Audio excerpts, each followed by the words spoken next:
जो सरकार अपना चलाया हुआ 2000 का नोट 7 साल नहीं चला सकी, वो हमसे 70 साल का हिसाब मांगती है। इस सरकार को आलोचना सुनने की आदत नहीं है सभापति महोदय। नेहरू को कोसने से अर्थव्यवस्था नहीं सुधरेगी, उसके लिए डॉक्टर मनमोहन सिंह साहब की अर्थ नीति अपनानी पड़ेगी।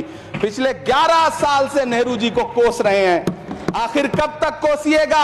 थोड़ा पंडित नेहरू जी के बारे में पढ़िए, तब पता चले कि पंडित नेहरू की शख्सियत का नाम है। खुद को धार्मिक कहने वाली सरकार भगवान श्री कृष्ण के प्रिय खाद्य पदार्थों दही और मक्खन तक पर जीएसटी लगाती है और बात करती है मध्यम वर्ग की हिमायती होने की। बच्चों की किताब और पेंसिल तक पर टैक्स लगाने वाले सरकार से मैं पूछना चाहता हूं कि आप मध्यम वर्ग का हितैषी बताते हैं खुद को, तो शर्म नहीं आती है? जिंदा रहते हुए जनता से हर चीज पर टैक्स वसूलने वाली ये सरकार कम से कम मरने पर तो लोगों को बख्श देती, लेकिन नहीं, वहां भी लूटना है। अंतिम संस्कार के सामान, अगरबत्ती, धूप बत्ती, केवड़ा जल, चंदन पाउडर, जौ, बताशा, काला तिल, पंचरत्न, कपूर और कफन तक पर टैक्स लेने वाली ये सरकार किस मुंह से खुद को मध्यम वर्ग का हितैषी बताती है? सभापति महोदय, इस सरकार का बाजार और महंगाई पर कोई नियंत्रण नहीं रह गया है। चाहे देश में लहसुन 400 रुपए किलो बिक जाए,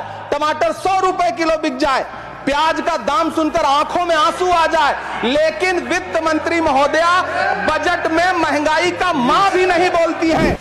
पिछले 2 साल अमृतकालीन बजट पेश किए गए और इस बार एक नई शब्दावली गढ़ी गई है, तुष्टीकरण बनाम संतुष्टीकरण का बजट। सभापति महोदय, सुनने में कितना अलंकारिक लगता है ये शब्द। सोच रहा हूं देश की वित्त मंत्री और प्रधानमंत्री जी से पूछूं कि आखिर किसकी संतुष्टि?